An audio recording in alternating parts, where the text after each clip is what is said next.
এই তোর নাম কি? আমার নাম তাকবিরা রানা। তুই আর্জেন্টিনা সাপোর্ট করস, কথা ঠিক না বেঠিক? ঠিক। ঠিক। আচ্ছা, বল সুবহানাল্লাহ। সুবহানাল্লাহ। আমি তোরে তিনটা কথা জিজ্ঞেস করবো, তুই সঠিক হলে সঠিক বলবি, আর মিথ্যা হলে মিথ্যা বলবি, ঠিক আছে? ওকে। তুই সব সময় ঘরের মধ্যে তোর বড় আপুর সাথে মারামারি করস, মারামারি করে রাগ কইরা তোর খেলনাপাতি জিনিসপত্র সব জানালাতে ফেলাই দিস, কথা ঠিক না বেঠিক? ঠিক। ঠিক। কি রাগ করলি? আচ্ছা।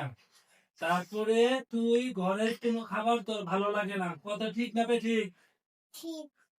বাইরের খাবার তোর ভালো লাগে, চিপস, চকলেট, কোক, এই সমস্ত খাবার, কথা ঠিক না বেঠিক? ঠিক। ঠিক। কি রাগ করলি?